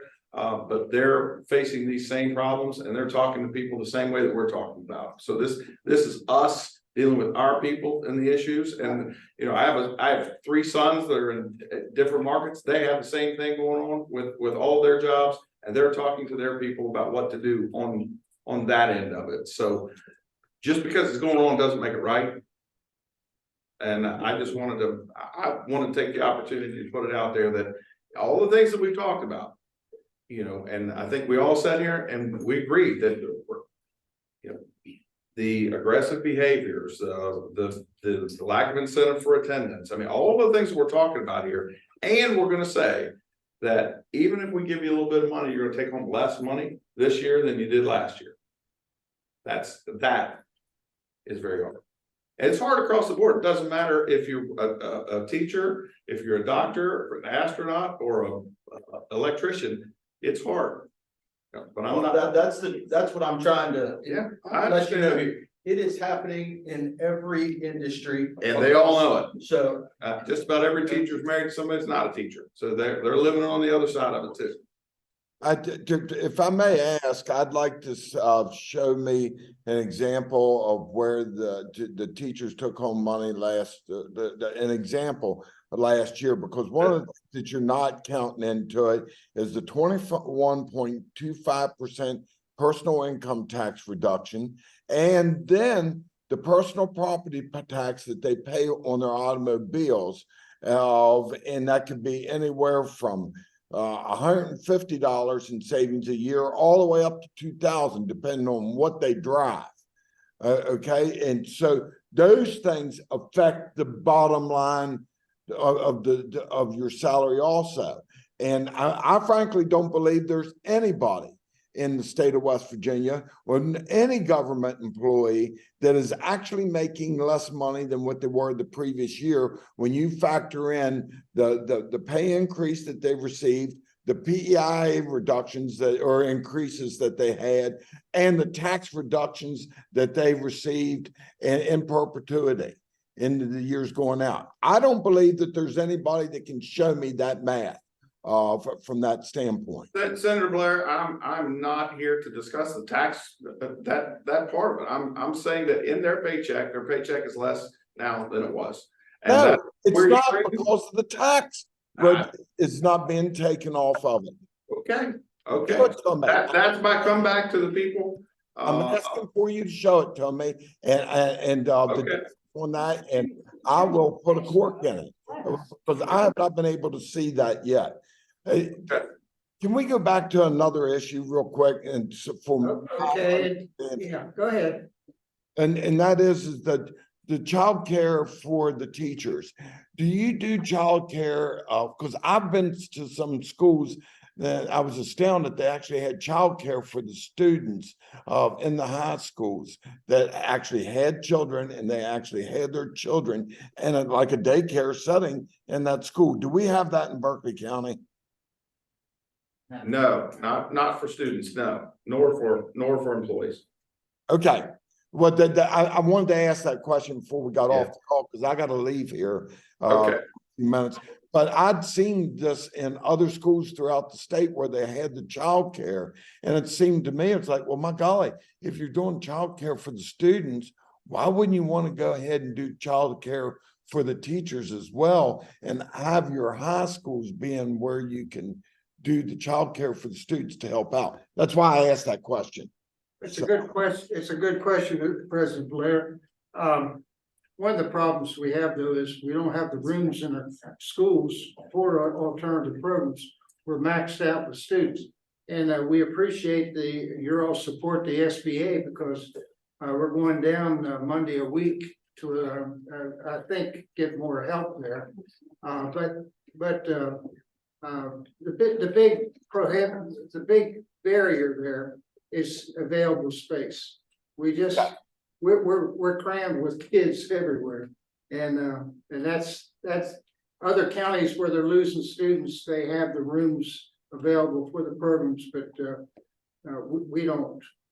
And- Okay, one last thing before I get off of here, and that is I've already turned over to Sarah Canterbury the pages that Sarah Stewart, who's my counsel, and she's already reached out to the State Department of Education on the requirements from the federal, the state, and the State Board of Education. And to be able to get everybody working together on how we can be able to manage that. So for everybody listening, we got that in the pipeline and the beginning stages to being able to manage that from here to get go today. So thanks for bringing that up, because that was not on our agendas before, and we'll be able to get there on that. That'll be very, very beneficial. I really appreciate that. And appreciate you attending, and we have, I know you're bowing out, but we have one last item. One last item was. I'll hang Code 182011, just asking for clarification on which bathrooms are designated to have listening devices and how to turn those devices on and off when people go in to the restroom. So, that came to our attention at the last minute. It was actually brought by an employee. And they knew enough that we were going to be meeting with legislators today and wanted to ask a question. So I don't have a solution to that just yet. As a matter of fact, it just was brought to our attention that they're seeking clarification. So hopefully we'll send you something on that. Go ahead. I believe that's in the, this is Mike Hornby. I believe that's in the bill, Ron, on exactly when those are turned on and off. And I can find you answers. I'll find the bill and I will email it to you when I get home. Okay, yes. And we're running into issues is bathrooms that are not solely confined to a special education classroom. Yeah. When you've got a general population using the restroom, and then a special needs student has to go use that restroom. How they overlap and how we can turn them on and off. That's the piece that I think was causing confusion. I will look into that. I know we did address some of that. I think there were some exceptions for when there was general use. And as long as you informed the parent that this was happening or wasn't happening, then there were some triggers you could use so that you didn't have audio devices in a general population back. Hey, we want to express our appreciation, not only for your attendance today, but for what you have brought home to the Panhandle as well as the state. The age that's been alluded to here, the pay raises, the willingness to listen to other topics. And I understand it's not always a one-year process to get something passed. And we appreciate you hanging in there and bird dogging some issues that you're going to continue doing.